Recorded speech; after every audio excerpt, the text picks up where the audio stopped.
కల నెరవేరడానికి భారత్ మహిళల క్రికెట్ జట్టు అడుగు దూరంలో ఉంది.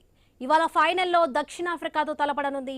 ముంబై డివై పాటిల్ స్టేడియంలో మధ్యాహ్నం 3 గంటలకు మ్యాచ్ ప్రారంభం కానుంది. భారత్ జట్టు సెమీస్ కు అతి కష్టం మీద చేరుకుంది. కానీ 7 సార్లు ఛాంపియన్ ఆస్ట్రేలియాపై సెమీస్ లో టీమిండియా అద్భుత విజయం సాధించింది. ఇప్పుడు మన జట్టే హాట్ ఫేవరెట్ గా మారింది. సొంత గడ్డపై కలిసొచ్చే పరిస్థితులున్నాయి. మరి హర్మన్ ప్రీత్ సేన మరో బలమైన అడుగు వేస్తుందా? అంచనాలకు తగ్గట్లు ఆడి దక్షిణాఫ్రికాను ఓడించి ప్రపంచ కప్పును అందుకుంటుందా? గతంలో 2 సార్లు ఫైనల్ చేరిన భారత్ కు కప్పు దక్కలేదు.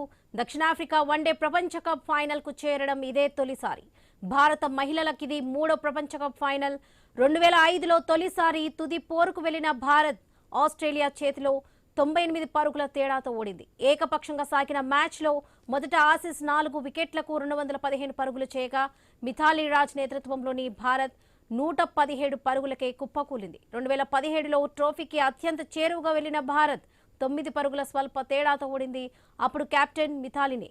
229 పరుగుల ఛేదనలో భారత జట్టు 219 పరుగులకు ఆలౌట్ అయింది.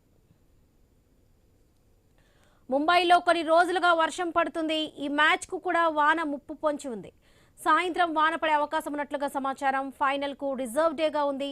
వర్షం వల్ల ఆట ఆగితే ఎక్కడ ఆగిందో అక్కడి నుండి కొనసాగిస్తారు.